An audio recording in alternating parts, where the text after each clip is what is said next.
여러분 관심이 있으신지 모르겠는데 지난주에 월드컵 16강이 있어서 한국 축구가 꽤 잘했죠. 스포츠 경기가 재밌는 것은 당연한 일이 일어나는 것보다는 오해성이 있을 때 재밌는 것이고요. 한국이 올라가기 힘들다고 했는데 올라가서 재밌는 겁니다.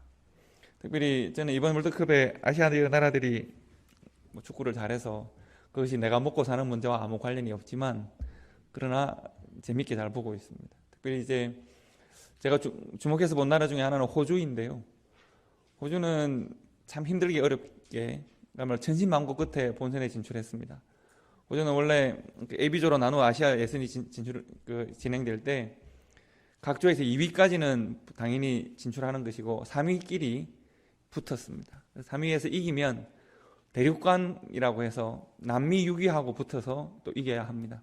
그래야 진출을 하는 것인데 남미 6위 페루와 또 해야 되는 것이죠. 그래서 그룹별로 예선전을 했을 때 호주는 3위를 해서 일본하고 사우디아라비아 다음으로 3위를 해서 다른 조에 또 아랍에미레이트 3위끼리 붙어서 이기고 그리고 남미 페루와 붙어서 이기고 그래서 본선에 진출했습니다.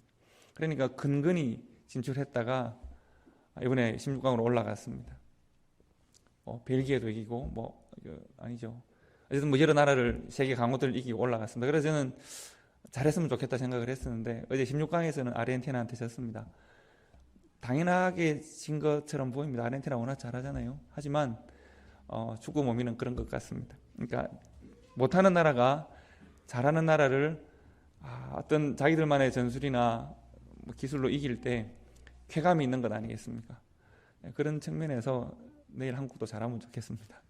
세계 1위가 브라질인데 한국이 그야말로 한국만의 어떤 스피릿을 가지고 잘 해낼 수 있으면 참 좋겠다. 하지만 이 정도만 해도 잘한 것이다. 더 잘하면 더 좋고 그렇습니다. 한 게임 더 전 국민이 환호하고 즐길 수 있으면 좋겠다. 그런 생각을 하고 있습니다. 제가 이렇게 좀 전에 말씀드린 대로 운동 경기가 재미있을 때 당연히 잘하는 사람이 못하는 사람을 이기는 게 뭐가 재밌겠습니까? 브라질이 우리나라를 축구로 이긴다. 세계 1위가 우리나라가 20한 6, 7위 되나요? 7, 8위 되나요? 이기는 것은 그 문제가 아니죠. 근데 27, 8위가 1위를 이기면 좋은 거 아니겠습니까? 성경에도 보면 약자가 강자를 약자만이 가지고 있는 논리로 이기는 일들이 있습니다. 그 대표적인 제가 우리가 읽은 본문 말씀에서 다윗의 싸움입니다. 다윗의 싸움. 절대 약자로 보일 수밖에 없는 다윗이 절대 강자로 보이는 골리앗과 싸워서 이기는 장면이 있습니다. 우리가 환호하죠. 우리가 어린 아이들도 성경 이야기를 통해서 하나님의 말씀을 배울 때 아마 아이들도 가장 많이 듣는 이야기 중에 하나가 다윗의 승리일 것입니다. 다윗의 승리가 일어나는 그 현장은 엘라 골짜기라는 곳입니다. 엘라 골짜기라는 곳인데 제가 이 성경을 보면서 문득 제가 접한 영화가 하나 있는데 In the Valley of Ella라고 하는 영화가 있더군요. 여러분 잘 모르실 가능성이 많은데 2007년에 만들어진 영화입니다. In the Valley of Ella라고 하는 이 영화는 성경의 이야기를 차용했고 현실의 이야기를 말하고 있습니다. 그러니까 2007년에 여러분 2004년에 어떤 일이 있었는지 아십니까? 미국이 이라크를 침공했습니다. 미국 이라크를 침공할 때 어떤 이유로 침공했는지 여러분 기억나십니까? 이라크에 대량 살상 무기가 있다. 화학 무기로 전 세계를 어떻게 하려고 한다. 이런 논리를 가지고 이라크를 해방하기 위한 이라크 해방전쟁이라는 이름으로 전쟁을 시작했습니다. 그런데 결국은 이라크 전역을 뒤져서 발견해낸 것은 소총이나 이런 것밖에 없어가지고 거짓된 논리로 밝혀졌죠. 그리고 정작 이라크에 대량 살상 무기를 만들고 있다라고 하는 정보를 제공한 사람들이 우리가 이렇게 거짓말로 정보를 제공했는데 미국이 쏘을 줄 몰랐다라고 공공연하게 언론에서 말을 했는데도 전쟁을 계속 진행했었죠. 그래서 이 2007년에 만들어진 엘라의 골짜기에서라고 하는 In the Valley of Ella라고 하는 이 영화는 그 전쟁에 참여했던 군인들에 대한 이야기입니다. 이 한 아버지가 아들의 전사의 소식을 듣습니다. 아들이 죽었다는 소식을 듣습니다. 그런데 이 아들은 전쟁터에서 죽인 것이 아니라 전쟁터에서 돌아와서 미국에 들어와서 있다가 어느 날 자살했다는 소식을 듣습니다. 아들이 그럴 리가 없다.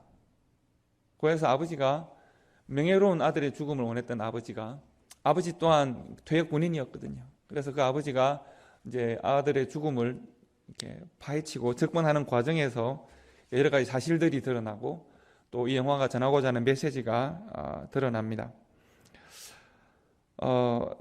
말씀드린 대로 자기 역시 퇴역 군인이었기 때문에 아들의 죽음에서 뭔가 이상한 걸 발견합니다. 내 아들의 죽음이 좀 명예로웠으면 좋겠다. 군인이니까. 나도 명예를 따라서 군인으로 복무했고 최선을 다했고 내 아들 또한 그랬으면 좋겠다. 그런데 점점 그 아들의 죽음을 파헤치면 파헤칠수록 뭔가 이것은 잘못되었다는 걸 발견합니다. 심지어 그때가 한참 이라크 전쟁이 잘못된 원인으로 시작되었고 이것은 결국은 잘못된 정보인 줄 알면서도 전쟁을 계속했던 군산 복합체와 미국 정부의 논리였다는 것이 드러나고 있는 상황이었기 때문에 나의 아들이 과연 국가에서 무엇을 원하고 왜 내가 전쟁으로 달려가 전쟁을 해야 하는가라고 하는 것을 전체적으로 이해하지 못하거나 알지 못하는 나의 아들과 같은 젊은이들이 그들에게 군복을 입히고 그들에게 총을 들려주고 전쟁터로 가라고 하고 전쟁터에서 살아남기 위해서 죽거나 죽이거나 하는 과정을 경험하고 이제 본국으로 돌아왔는데 전쟁이 끝난 것이 아니라 여전히 자기 안에서 계속 전쟁이 일어나고 있는, 전쟁의 상처가 그대로 남아있는 그 상태로 아들이 죽었단 말이죠. 이 아버지가 그 과정을 지켜보면서 전쟁에 참전했던, 전쟁을 시작했던 논리가 잘못되었고 그리고 잘못된 논리로 이 사랑하는 아들들을, 청년들을 전쟁으로 내몰았던, 과연 나의 아들에게 갑옷을 입히고 총을 들려주고 전쟁터로 가게 했던 사람들은 과연 누구인가? 라고 하는 질문을 던지는 것이죠. 그리고 나 또한 나의 아들에게 갑옷을 입힌 사람 중에 하나였을 수 있다 라고 하는 고민을 하게 됩니다. 국가가 결정했고 이것이 애국의 길이고 그리고 너희들은 총을 들고 나가야 한다. 최근에 제가 2022년에 가장 제가 봤던 인상적인 장면 중에 하나는 우크라이나를 침공했던 러시아 군인들 중에서 포로로 잡힌 친구들이 있잖아요. 우크라이나 군대에 포로로 잡힌 우크라이나 군대에 포로로 잡힌 소련의 젊은 아이들이, 이제 20 전후의 아이들이 울면서, 얼마 전까지는 같은 나라였고 같은 말을 사용하고 지금도 같은 말을 사용하고 있잖아요.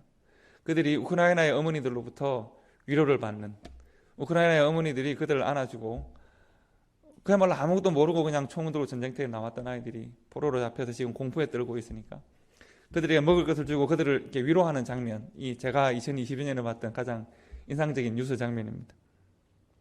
여러분, 그렇지 않습니까? 누군가는 그들에게 전쟁터로 가야 한다고, 그들에게 군복을 입히고 그들에게 갑옷을 입히고 총을 들려주고 칼을 들려주고 그야말로 그 현장에 살아남기 위해서 할 수 있는 모든 일을 해야 하도록 만들었었는데 과연 누가 그런 일을 하고 그 일을 통해서 이익을 보거나 자기의 유익을 취하는 자들은 누구인가? In the Valley of Ella라고 하는 영화는 그런 이야기를 하고 있습니다. 오늘 우리가 본문 말씀에서 여러분 보시면 왜 이 영화가 성경 사무엘상 17장의 이야기를 가져와서 영화의 제목으로 삼았는가 하는 것을 잘 알 수 있습니다. 여러분, 이 사무엘상 17장의 이야기는 이렇습니다. 오랜 숙적이던 블레셋과 이스라엘이 엘라의 골짜기, 엘라 계곡에서 지금 대치하고 있습니다. 한쪽은 이스라엘, 한쪽은 블레셋이 대치하고 있는데 당시에는 전쟁을 할 때 각 군대를 대표하는 사람들이 앞에 나와서, 장수들이 앞으로 나와서 한번 1대1로 싸워보고 그 장수들의 싸움의 결과가 그 전체 전쟁의 결과가 되는 일들이 많았습니다. 그런 방식으로 전쟁을 많이 진행했기 때문에 블레셋이 제일 싸움 잘하는 장수 하나를 골짜기로 내려보냅니다. 엘라의 골짜기로 내려보내는 것이죠. 그 장수의 이름은 뭡니까? 장수의 이름은 바로 골리앗입니다. 오늘날 크고 장대한 사람의 대명사로 불리는 골리앗을 내보내서 싸우게 합니다. 골리앗은 칼을 휘두르면서 나와 싸우자. 그의 키가 엄청나고 방패를 들고 사람이 따라올 만큼 큰 무기를 들고 있는 사람입니다. 골리앗이 계속 외칩니다. 오늘 내가 이스라엘의 군대를 모욕하였으니 사람을 보내어라. 너희들 장수를 보내어라.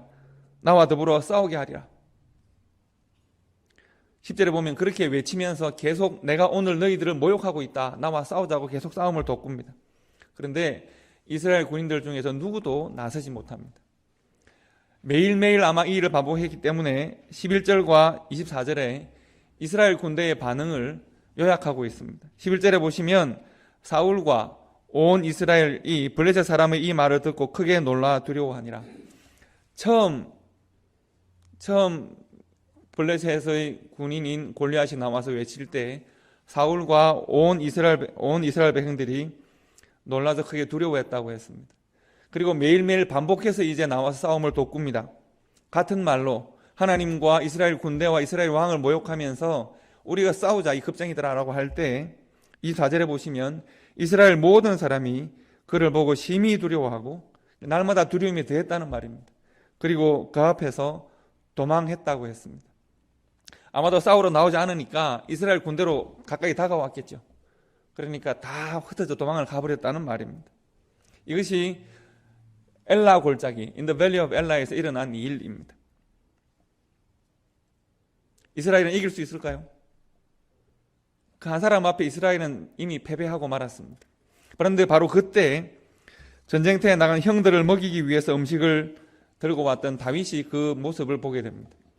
이스라엘이 당시에는 왕정 국가로 변한 지가 오래되지 않았습니다. 그러니까 부족 공동체 국가에서 12지파가 함께 웅성웅성 모여서 사사가 나오면 그를 따라가던 그런 상태에서 중앙집권적인 왕정 국가가 된 지가 오래되지 않았습니다. 사울이 왕이 되었지만 12지파가 다 사울을 지지하는 것은 아닙니다. 그러니까 군대를 모았는데 오합지졸들입니다. 굴량미가 있어서 그들을 먹이는 것이 아니라 다윗처럼 집에서 음식을 가져와서 형님들 드십시오 라고 하면 자기들이 먹는 그런 방식입니다. 오합지졸들이라는 거죠. 그리고 지금 그들 앞에 조직된 군대의 장수인 블레셋의 골리앗이 와서 싸움을 걸고 있습니다. 모든 이스라엘 백성들이 다, 이스라엘 군인들이 다 두려워하고 도망치고 떨고 있습니다.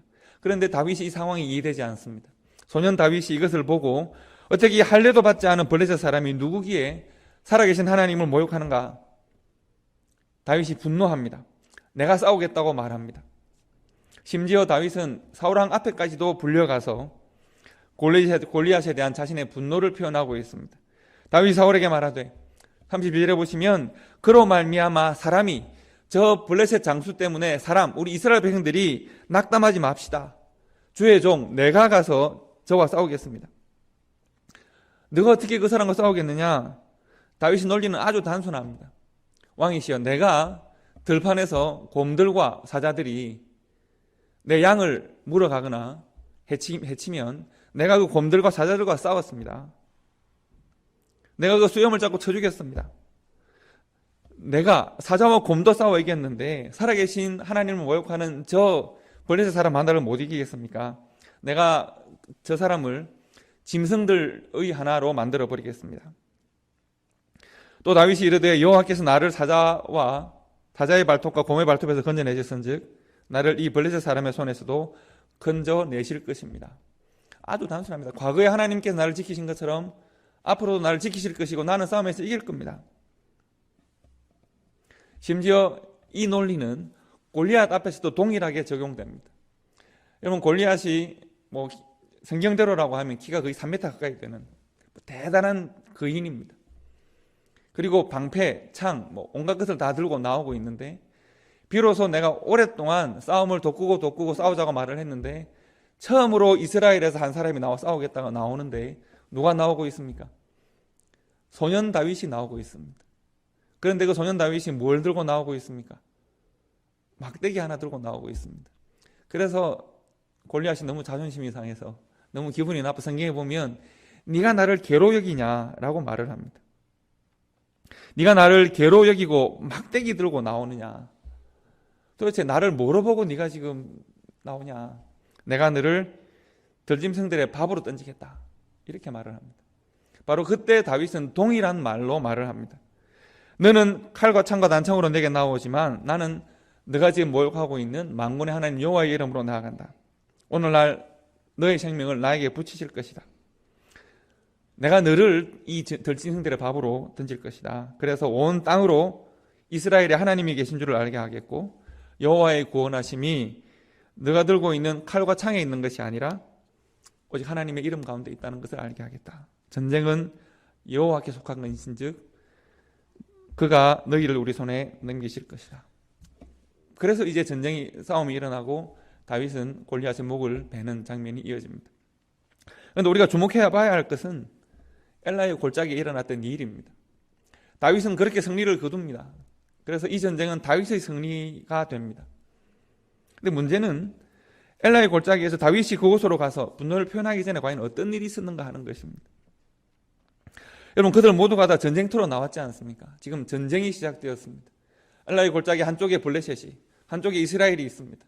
그리고 골짜기 사이에서 지금 블레셋의 장수인 골리앗이 싸움을 돋구고 있습니다. 여러분, 어떤 전쟁이든지 간에 100% 정리가 확정되어지고 보장된 전쟁이 있습니까? 그렇지 않습니다. 미국이 이라크 전쟁에 이기는 것 같았지만 결국은 이라크에는 반미 정부가 다시 들어서게 됩니다. 아프가니스탄이 이겼다고 선언을 했지만 아프가니스탄에는 다시 반미 정부가 서지 않습니까? 전쟁에서 완전한 승리라는 것은 실은 보장되는 승리는 실은 없는 법이죠. 싸워야 결과를 알 수 있는 것이죠. 그런데 희생이 없는 전쟁도 없을 것인데 이스라엘은 지금 떨고 있습니다. 싸워야 승리와 패배의 결과를 알 수 있을 것인데 이스라엘은 지금 싸우지 않습니다. 이미 패배하고 있습니다. 성경이 계속 이스라엘에 대하여 말하는 것은 그들은 두려워하였고 그들은 피하였고 그들은 도망하였다. 아무도 이스라엘과 하나님과 이스라엘의 왕과 군대를 모욕하는 골리앗에 대하여 아무도 분노를 표현하지 않습니다. 아무도 그를 위한 싸움의 열심을 표현하지 않습니다. 그들의 감정과 그들의 골리앗에 대한 그들의 반응적 감정과 대응에 주목을 좀 해야 합니다. 두려워 떨고 있다. 그리고 그 두려워 떨고 있는 수많은 이스라엘의 군대 중에 누가 포함되어 있느냐 하면 사울 왕이 있고 다윗의 형들도 있습니다. 다윗의 형들이 지금 다 참전해 있습니다. 다윗의 형들은 꽤 괜찮은 사람들입니다. 여러분, 사무엘이 왕으로 기름 붓기 위해서 하나님께서 사울에게 실망하시고 사무엘이 왕을 찾기 위해서 이새의 집으로 가서 이새의 아들들을 만납니다. 이새가 누굽니까? 다윗의 아버지입니다. 그런데 마침 다윗은 집에 없었고 다윗의 형들을 먼저 보죠. 첫 번째 형을 봅니다. 우와, 하나님, 왕의 품상이 여기 있습니다. 왕의 기상이 품전합니다. 그 사람이 아니다. 둘째, 하나님, 이 사람이 왕입니까? 아니다. 6 형들을 다 보지만 볼 때마다 사무엘은 형들의 외모와 형들의 보이는 그 모습에 와, 이 사람이 왕입니까? 라고 말을 합니다. 그 정도로 선지자 사무엘이 다윗의 형들을 보고 왕의 기상을 가졌다고 생각할 정도로 좋은 친구들입니다. 그런데 그들이 골리앗 앞에서 다 함께 두려워 떨고 숨는 사람들에 포함되어 있습니다. 중요한 것은 그 다음입니다. 다윗이 이제 그 형들에게 음식을 주러 갔다가 골리앗을 보고 다윗이 분노하기 시작했습니다. 그래서 내가 싸우겠다고 말합니다. 사람들은 다윗을 말립니다. 너가 어떻게 싸우려고 하느냐? 아닙니다. 곰과 사자의 발톱에도 나를 지키셨던 것처럼 내가 싸울 때 하나님이 나를 지키실 것입니다. 싸우겠다고 할 때 점점 그 소문이 퍼져나니까 형들이 다윗을 만납니다. 형들은 다윗에게 어떻게 했을까요? 다윗을 비난합니다. 다윗을 책망합니다. 이 철모르는 교만한 무도한 녀석, 네가 감히 이곳이 어디라고 와서 네가 싸우겠다고 말을 하는가? 다윗을 엄청나게 분노하고 책망하고 다윗을 꾸짖습니다. 여러분 한번 잘 보십시오. 지금 이스라엘 군대는 그들은 지금 다윗의 형들은 군인이 되어서 군대가 되어서 블레셋과 대적하고 있습니다. 그들의 분노는 누구를 향해야 하는 것입니까? 골리앗과 블레셋을 향해야 합니다. 그들은 지금 전쟁 중에 있습니다. 그런데 그들은 블레셋과 골리앗에 대한 어떤 분노도 표현하지 못했습니다. 다만 두려워하고 비겁하게 숨고 도망갔을 뿐입니다. 그런데 지금 그들은 누구에 대해 분노하고 있습니까? 다윗에 대해서 분노합니다. 골리앗과 블레셋에 대하여 분노하고 있는 다윗에 대하여, 다윗의 분노에 대하여 형들은 지금 분노하고 형들은 지금 다윗을 비난하고 하고 있습니다. 이것이 가장 우리가 흔히 저지른 실수 중에 하나입니다. 정작 싸워야 할 대상에 대해서는 두려움과 비겁한 모습을 보이고 타협합니다. 그러나 나와 같은 전선에 있는, 우리 안에 있는, 나보다 연약하다고 생각하는 혹은 나의 생각과 다른 대상에 대해서는 격렬하게 분노하고 격렬하게 싸웁니다. 많은 나라가 실패하는 이유, 많은 군대가 패배하는 이유, 심지어 교회가 적들과 싸우기 전에 무너지는 이유도 여기에 있습니다. 우리가 누구이고 적들이 누구인지가 정확하게 구분이 되어야 하고, 그래서 우리가 함께 같은 분노와 같은 마음으로 적들과 싸워 이겨야 할 것인데, 지금 다윗의 형들은 분노하는 다윗을 비난하고 그를 책망하고 있습니다. 또 우리가 생각해야 될 건 하나 더 있습니다. 다윗은 결국 사울왕 앞에까지 나아가게 되고 사울왕은 다윗을 만납니다. 그런데 사울왕이 누군가 싸우겠다고 해서 앞에 불러놓으니 한심하고 기가 막힙니다. 네가 어떻게 싸우겠다고 하느냐. 저 골리앗은 어릴 때부터 용맹한 장수였고 너는 이제 소년에 불과한데 어떻게 네가 싸우겠다고 하는가. 그때 다윗이 싸우겠습니다. 하나님이 나를 지키실 것입니다. 저 사람 때문에 두려워하지 맙시다. 하나님께서 나를 지키실 겁니다. 내가 싸우겠습니다. 그때 사울은 자신의 갑옷을 소년 다윗에게 입혀줍니다. 여러분, 이것은 격려입니까? 그리고 축복합니다. 하나님께서 너와 함께 하시기를 원하노라. 이것은 축복입니까? 지금 사울왕은 다윗이 골리앗과 싸우면 반드시 죽임당할 것이라는 것을 확신하고 있습니다. 알고 있습니다. 너는 죽을 거야. 내가 싸우면 죽을 게 뻔한데 이렇게 싸우면 안 되는 거잖아 라고 하면서 자신의 군복을 벗어서 입히고 자신의 갑옷을 입혀주고 자신의 무기를 줍니다. 그리고 자신의 말로, 평소에 늘 하는 말로, 습관적인 말로 축복을 합니다. 여러분, 이것이 사울의 상상 속에서는 이미 다윗이 비참하게 죽었습니다. 그런데 그에게 갑옷을 입히고 골리앗에게 다가서게 합니다. 여러분, 평소에 왕이 장군에게 갑옷을 준다는 것은 영광의 상징입니다. 그야말로 위임하는 것입니다. 그런데 지금 사울은 다윗에게 그것을 하고 있습니까? 그렇지 않습니다. 만약 그것이 정말 싸울만 하고, 그래서 내가 너에게 하나님께서 너와 함께 하시면 네가 승리할 것이다, 갑옷을 입히는 것이라면 그 갑옷을 내가 입고 나가야죠. 정말 사울왕이 말하는 것처럼 하나님께서 너와 함께 하기를 원한다. 가라, 여호와께서 너와 함께 하시기를 원하노라. 너가 싸워 이길 것이다 라고 정말 그가 믿었다면, 그가 말하는 바로 그것을, 사울왕이 지금 다윗에게 하는 그 말을 자신이 믿었다면 사울왕이 그 갑옷을 입고 나가야죠. 자기의 믿는 장수 중에 한 사람에게 그 옷을 입혀서 보내야죠. 아무도 나서지 못하고 소년 다윗이 나가겠다고 할 때 몸에 맞지 않는 갑옷을 입혀주고 가라, 여호와께서 너와 함께 하시기를 원하노라. 비급함의 끝장입니다. 이 엘라의 골짜기는 지금 두려움과 비난과 비급함으로 물결치고 있습니다. 이스라엘 전 군대가 두려워하고 있고 형들은 비난하고 있고 왕은 비급합니다. 싸워야 합니다. 적장에서 정장이 나와서 전쟁터에서 싸움을 돋구니까 싸워야 합니다. 누군가는 일해야 합니다. 누군가는 헌신하고 누군가는 희생해야 합니다. 그런데 내가 나의 갑옷을 당신에게 줄 테니 당신이 일하십시오. 나의 무기를 당신에게 줄 테니 나가보십시오. 나는 못하겠으니 당신이 해보십시오. 영화 엘라의 골짜기에서 아들 잃은 아버지는 절규하고 통곡합니다. 누가 나의 아들에게 갑옷을 입혔는가? 누가 나의 아들에게 애국주의라고 하는 총을 들고 전쟁터로 내보냈는가? 나 또한 그 중에 한 사람이었다. 한때 여러분 인기 있었던 그 프로그램에서 1박 2일 하던 프로그램에서 강호동 씨가 늘 무슨 게임을 하면 외치던 말이 있습니다. 복불복이라는 게임을 여러분 기억할지 모르겠는데, 까나디 액젓을 6개를 넣고 컵에 콜라와 까나리 액젓 색깔이 비슷하고 이러니까 혹은 간장 이런 걸 넣고 마시는 거죠. 이렇게 하는 거예요. 누군가는 이제 먹고 막 퇴퇴퇴하고 토하고 막 이럴 때 늘 외치는 말이 있었습니다. 뭐였습니까? 나만 아니면 돼, 이런 거였습니다. 누군가가 해야 하는데 남은 아니면 되는, 이 일은 꽤 의미가 있습니다. 누군가 한 사람은 까느리 액젓 마셔야 하고 누군가 한 사람은 간장을 마실 겁니다. 복불복이라는 이름으로 꽤 재밌게 예능을 구성했습니다. 그런데 이것이 예능이 아니라 우리의 삶의 현실이면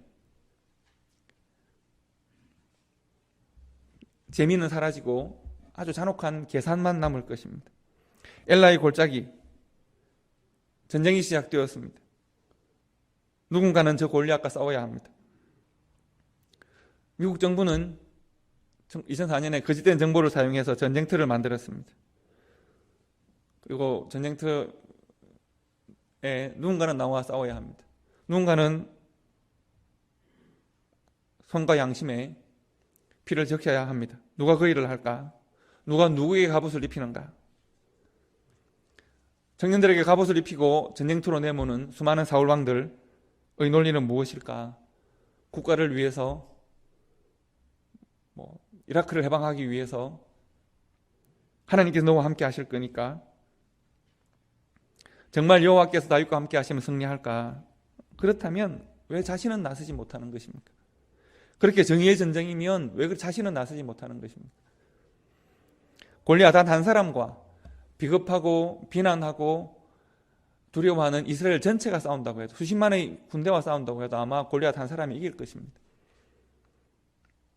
그러나 바로 그 군대에 사울왕의 이 말, 사울왕이 믿음 없이 그래서 습관적으로 뱉어놓은 이 말, 어떤 말입니까? 가라, 여호와께서 너와 함께 하실 것이다.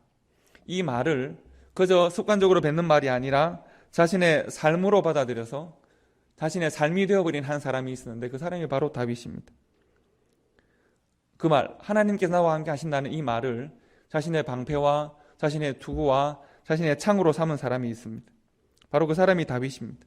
다윗은 이 말씀을 그대로 믿었고 신뢰해서 이 말씀대로 골리앗에게 나아가고 말씀대로 싸움에서 승리했습니다. 그래서 다윗이 그렇게 말하는 겁니다. 너에게는 창이 있고 칼이 있는가? 너에게는 무기가 있는가? 나는 하나님의 이름이 있다. 나는 여호와 하나님의 이름으로 너에게 나아가고 그 이름을 믿는 믿음으로 너에게 나아간다. 저는 성경의 표현이 되게 시적이고 재밌다고 생각을 하는데, 다윗이 시냇가로 나가서 싸움의 준비를 하죠. 어떤 준비를 합니까? 매끈한 돌 5개를 준비했다고 합니다. 저는 성경에서 때로 돌의 이미지를 차용할 때가 성경에서 있습니다. 성경이 뭐라고 하냐면 오늘날 저들이 외치지 않으면 돌들이 소리칠 것이다. 구약에도 그 이야기가 나오고 예수님도 그 이야기를 하시죠. 생각해 보십시오. 이 엘라 골짜기에서 아무도 싸우지 않으려고 하니까 돌들이 싸우겠다고, 5개의 조약돌들이 싸우겠다고 나서는 겁니다. 근데 하나님께서 됐다, 너희들 5개 다 필요 없고 하나만 쓰겠다. 엘라 골짜기의 돌 하나가 골리앗을 이기는 것입니다. 심지어 다윗은 자신에게 무기가 없었으니까 골리앗의 칼로 골리앗의 목을 베었다. 엘라 골짜기가 다윗의 믿음과 함께 소리치는 돌들과 함께 하나님의 말씀이 육신이 되기를 원하는 소수의 사람들과 함께 눈물의 패배의 비급함의 엘라의 골짜기가 승리와 영광의 엘라의 골짜기로 변화되어지는 것을 우리가 성경에서 볼 수 있는 것입니다. 성도 여러분, 여러분과 제가 살아가는 삶의 현장은 늘 엘라의 골짜기입니다. 우리 교회도 그렇습니다. 우리 삶의 현장이 그렇습니다. 우리는 매일 우리가 싸워야 될 강력한 세상과 마주하고 있습니다. 이스라엘 백성들은 사사기의 시대를 보면 그들이 싸워야 하고 물리쳐야 할 이방인들과 그들은 너무 쉽게 타협합니다. 그리고 자신들의 삶의 자리를 이방인들에게 내어줍니다. 그리고 자기들 안에서 싸움을 시작합니다. 사사기 시대의 마지막을 보면 단 지파가 역사에서 사라집니다. 베냐민 지파는 전쟁을 통해서 멸절되어 버립니다. 이스라엘은 참으로 어리석어서 적들과 타협하고 안으로 싸웠습니다. 우리가 매일 강력한 적과 마주합니다. 세상과 우리는 싸워 승리해야 하는 하나님의 사람들입니다.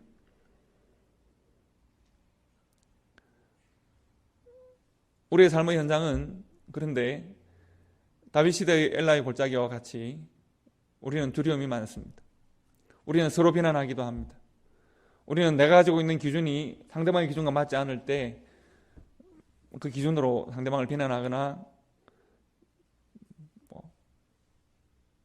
하기도 합니다. 관계가 깨어지기도 합니다. 그러나 우리는 함께 싸워야 할 하나님의 사람들입니다. 엘라의 골짜기에서 혹 우리는 내가 입어야 할 갑옷, 내가 들어야 할 창, 이것을 다른 사람들에게 입히면서 다른 사람들의 등을 떠밀고 있지는 않은지를 고민해야 합니다. 누군가 해야 할 일을 나는 하지 않겠다고 고민하고 있는 것은 아닌지를 생각하셔야 합니다. 우리가 내가 입어야 할 갑옷과 무장해야 할 칼과 창을 다른 사람들에게 들려주는 일들이 반복되어지는 사회나 반복되어지는 국가나 그리고 교회 또한 눈물의 엘라의 골짜기를 피할 수 없습니다. 그런 일들이 반복되어질 때 우리가 살아가는 엘라의 골짜기 현장은 늘 눈물이 고이고 패배가 고이고 늘 비난과 비겁함이 고이게 될 것입니다. 그러나 나와 함께 하시는 하나님, 내가 믿는 하나님이 나를 승리하게 하신다는 확신을 가지고 한 걸음 두 걸음 적군들에게 나아가는 소수의 사람들이 있는 그 교회, 그 나라, 그 군대가 엘라의 골짜기를 슬픔과 눈물의 골짜기에서 승리와 환호와 영광의 골짜기로 바꿔낼 수 있는 능력이 있는 것입니다. 누군가는 희생하고 누군가는 싸우고 누군가는 수고해야 될 그 자리에 자신의 이름에 깃발을 꽂고 달려갈 수 있는 소수의 사람이 필요한 것입니다. 설교 마지막에 이 말씀을 드릴까 말까를 고민하다가 말씀을 드리긴 하는데, 여러분 우리가 좀 있으면 임직식을 합니다. 임직식을 하면 우리 일꾼들을 세웁니다. 세워지는 일꾼들, 임직자들은, 직분자들은 갑옷을 입히는, 다른 사람의 갑옷을 입히는 사람들이 아닙니다. 어떤 사람들입니까? 나의 갑옷을 스스로 입고 스스로 싸움터로 나갈 수 있는 사람이어야 합니다. 그러면 그 임직자들을 세우는 성도들은 그러면 우리는 뒷걸음질을 쳐도 될까요? 그렇지 않습니다. 하나님께서는 각자 그에게 맞는 갑옷과 그에 맞는 창과 칼을 준비하시고 각자 자신의 삶의 현신의 자리를 준비하시는 분입니다. 세워지는 임직자들이나 그 임직자들을 세우는 성도들이나 다 함께 각자 자기가 맡은 자리에서 자신의 진지를 사수하고 때로는 한 걸음 나아가서 새로운 진지를 구축하는 그런 성도와 교회가 될 때, 그런 크게 보면 나라가 될 때 승리하는 엘라의 골짜기가 눈물의 골짜기가 아닌 승리와 환호의 골짜기로 바뀌는 것입니다. 오늘 우리가 성경에 나와 있는 엘라의 골짜기, 전쟁터의 현장들을 우리가 한번 상상해 봅니다. 우리가 속한 삶의 현장이라고 생각해 봅니다. 이 엘라의 골짜기는 눈물과 한숨과 패배와 두려움의 현장입니까? 아니면 승리의 노래가 울려 퍼지는 현장입니까? 여호와 하나님의 이름으로 자신의 갑옷을 입고 달려갈 수 있는 그런 성도와 교회가 될 수 있기를 주님의 이름으로 축복합니다. 기도하겠습니다.